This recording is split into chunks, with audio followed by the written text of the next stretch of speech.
Innal hamdalillah, sesungguhnya segala puji hanyalah milik Allah. Nahmaduhu wa nasta'inuhu wa nastaghfiruh. Kita semua memujinya. Kita semua hanya meminta pertolongan padanya, dan kita semua hanya meminta ampunan padanya. Wa na'udzu billahi min syururi anfusina wa min sayyiati a'malina. Kita semua berlindung kepada Allah dari keburukan jiwa-jiwa kita dan dari kejelekan apa yang kita perbuat. May yahdihillahu fala mudhillalah. Barang siapa yang diberikan petunjuk oleh Allah, maka tidak ada satupun yang bisa menyesatkannya. Wa may yudlil fala hadiyalah. Dan barang siapa yang disesatkan oleh Allah, maka tidak ada satupun yang mampu memberinya petunjuk. Asyhadu an la ilaha illallah wahdahu la syarikalah wa asyhadu anna Muhammadan abduhu wa rasuluh. Salawatu rabbi wa salamuhu alaihi wa ala alihi wa sahbihi ajma'in. Saya bersaksi bahwasannya tiada ilah yang berhak untuk disembah selain Allah, dan saya bersaksi bahwasannya Nabi Muhammad adalah hamba dan utusan Allah. Faqala Allah Ta'ala, ya ayyuhalladzina amanu taqullaha haqqa tuqatih wa la tamutunna illa wa antum muslimun. Wahai orang-orang yang beriman, bertakwalah kepada Allah sebenar-benarnya takwa, dan janganlah kalian mati kecuali dalam keadaan Islam. Wa qala ya ayyuhalladzina amanu taqullaha wa qulu qawlan sadida. Wahai orang-orang yang beriman, bertakwalah kepada Allah dan katakanlah perkataan yang benar. Yuslih lakum a'malakum.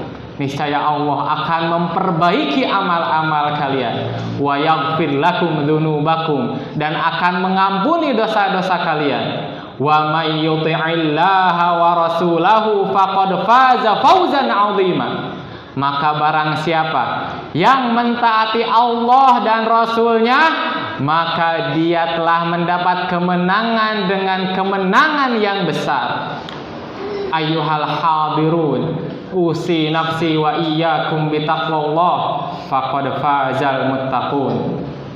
Hadirin sekalian, pada kesempatan khutbah kali ini, khatib ingin mewasiatkan seluruh orang yang mendengarkan khutbah ini untuk senantiasa bertakwa kepada Allah. Karena pada hakikatnya kesuksesan yang sesungguhnya bukan saat kita menjadi orang yang kaya, bukan saat kita menjadi seorang pejabat, tapi kesuksesan yang sesungguhnya adalah saat kita menjadi orang-orang yang bertakwa. Hadirin sekalian, kita bersyukur kepada Allah karena kita telah dikumpulkan oleh Allah di masjid Allah yang insya Allah Allah berkahi.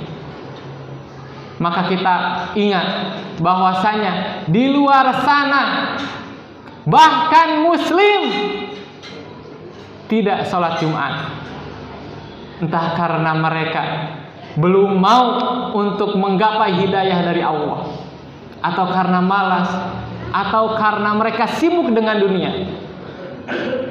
Dan sebagian saudara-saudara kita juga ada yang ingin sholat Jumat, tapi mereka tidak mendapat kesempatan itu, entah karena mereka sakit, atau karena sedang ditimpa bencana, atau karena udzur-udzur lainnya. Tapi kita semua di sini dikumpulkan untuk mendengarkan khutbah Jumat, untuk mendengarkan ayat-ayat Allah dibacakan, untuk mendengarkan ilmu-ilmu yang disampaikan di dalam khutbah Jumat ini. Maka marilah kita hadirkan kesyukuran dalam hati kita. Setiap pekan setiap khutbah kita mendengar tausiah, kita mendengar wasiat takwa, maka kita harus ingat bahwasanya ilmu, bahwasanya ayat-ayat yang kita dengar itu adalah amanah. Rasulullah Shallallahu Alaihi Wasallam bersabda, "Balighu anni walau ayat." Sampaikanlah dariku walaupun hanya satu ayat. Maka hadis ini Rasulullah bukan hanya berbicara kepada para pendakwah saja.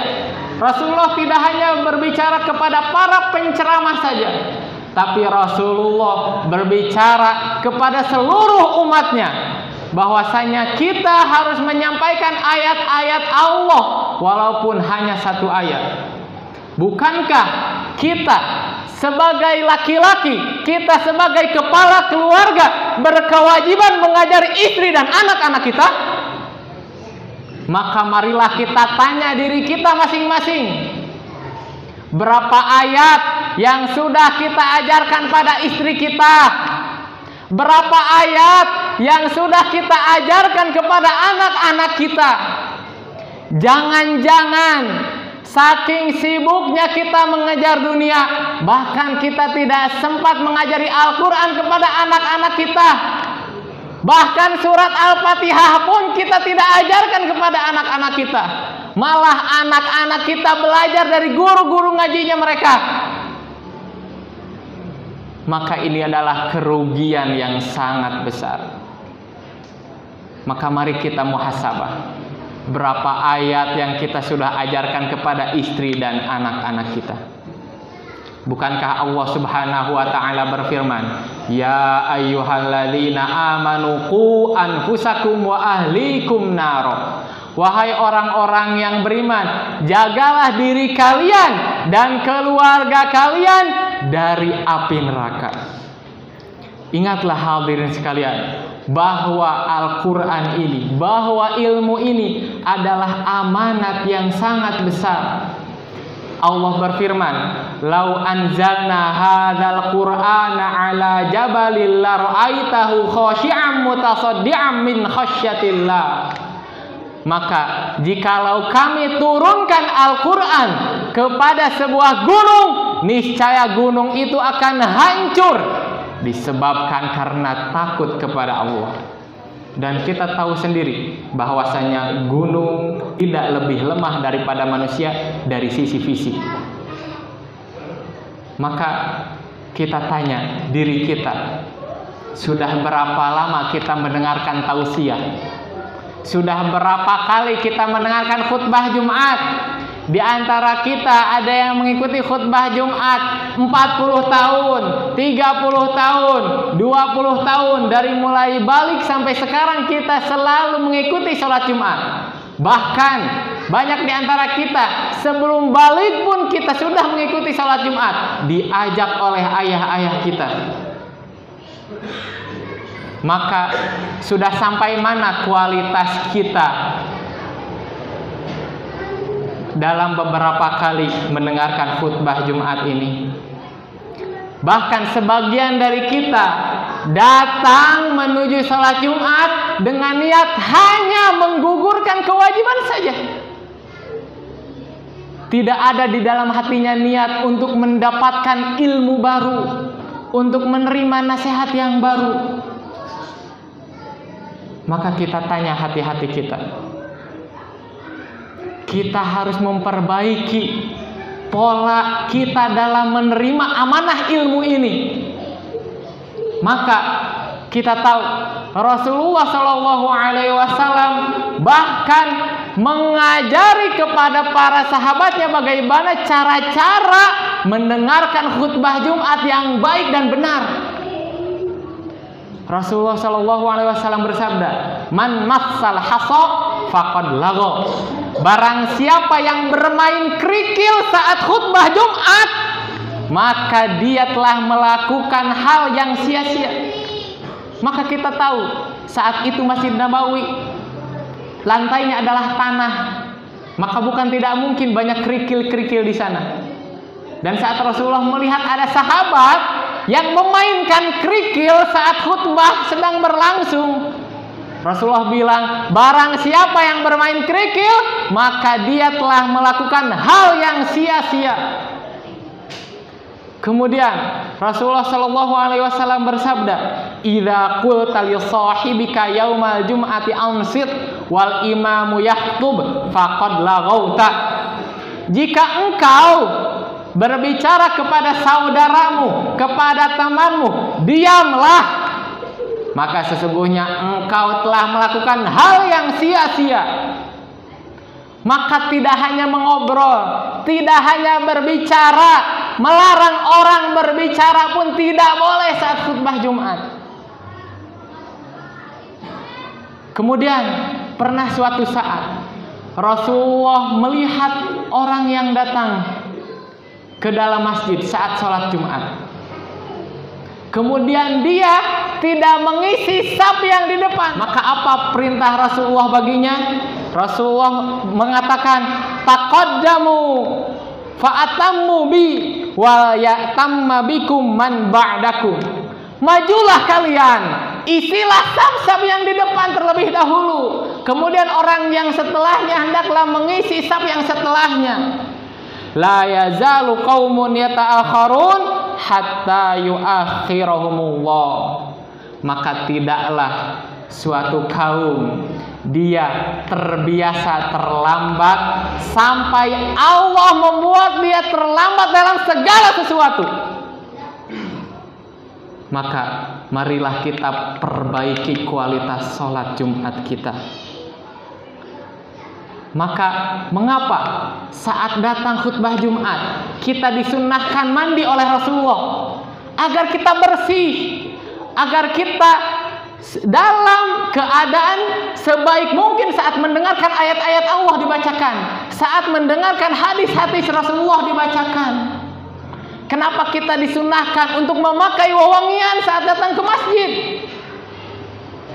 Kita semua mengagungkan ayat-ayat Allah. Kita semua mengagungkan hadis-hadis Rasulullah. Kita semua mengagungkan ilmu yang sedang dibacakan saat sholat Jumat. Maka Rasulullah Shallallahu Alaihi Wasallam tidak hanya sekedar khutbah kemudian pulang, tapi Rasulullah juga menegur, memperhatikan para sahabatnya. Ada yang bermain-main, Rasulullah tegur.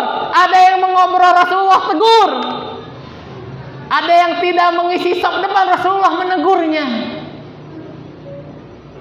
Maka jikalau kita tetap dalam keadaan kita tidak fokus saat mendengarkan khutbah, tertidur saat mendengarkan khutbah, maka jikalau seperti ini caranya, bertahun-tahun pun kita Jumatan itu tidak akan merubah diri kita.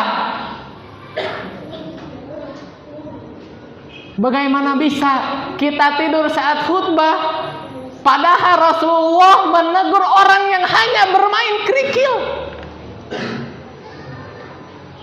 Maka marilah kita fokus untuk selalu mendengarkan khutbah yang hanya setiap pekan ini, dan tidak lama, tidak lebih lama dari waktu kita bekerja untuk mencari dunia, hanya beberapa menit saja. Aqulu qawli hadza wa astaghfirullah li wa lakum.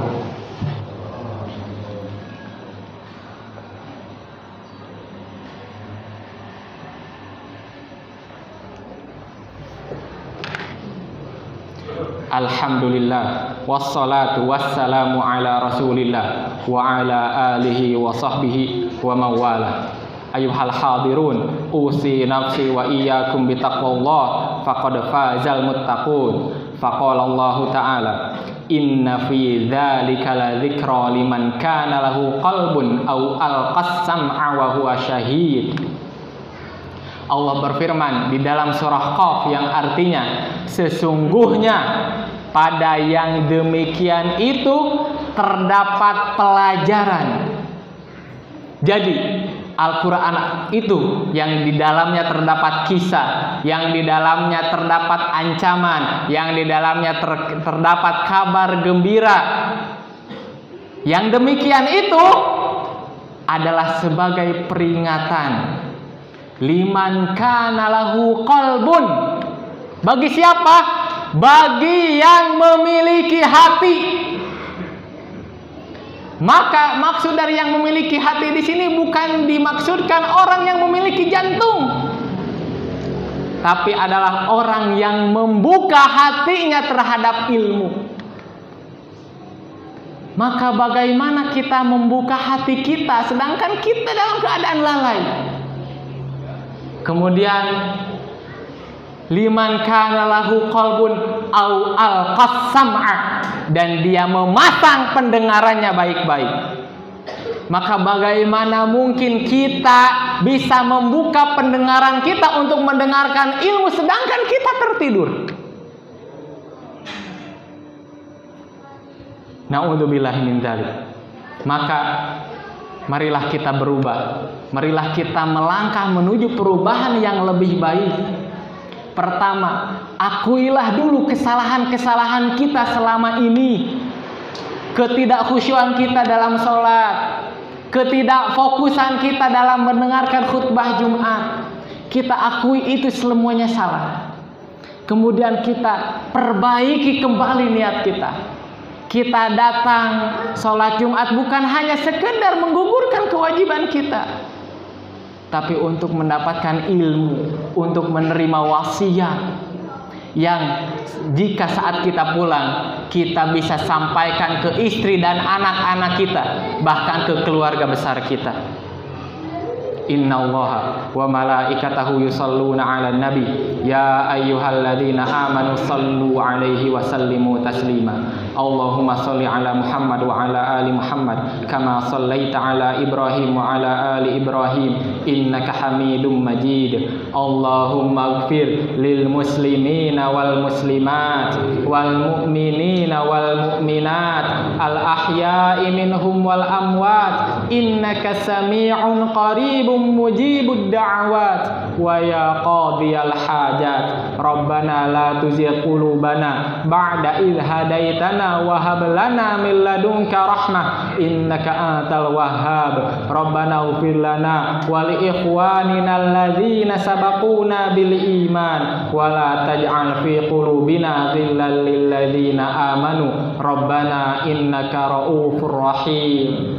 Ya Allah, ya Tuhan kami di sini semua berkumpul mengharapkan rahmat-Mu. Maka rahmatilah kami, rahmatilah kedua orang tua kami, rahmatilah keluarga-keluarga kami ya Rabbal Alamin. Ya Allah, jadikanlah kami hamba yang senantiasa memperbaiki diri setiap harinya. Ya Allah, karuniakanlah kepada kami pemimpin yang takut kepadamu. Ya Allah, karuniakanlah kepada kami pemimpin yang bertakwa. Ya Allah, kami memohon kepadamu, sembuhkanlah orang-orang yang sakit di antara kami. Jadikanlah kami orang-orang yang sabar. Angkatlah bencana dari negeri kami. Ya Allah, angkatlah bencana dari negeri kami. Ya Allah, angkatlah bencana dari negeri kami. Ya Allah, janganlah Engkau mengadab kami disebabkan dosa-dosa kami. Ya Allah, kami meminta ampunan kepadamu. Ya Allah, ampunilah kami semua. Rabbana atina fid dunya hasanah wa fil akhirati hasanah wa qina adzabannar. Wa akhiru da'wana anil hamdulillahi rabbil alamin. Qumu ila salatikum.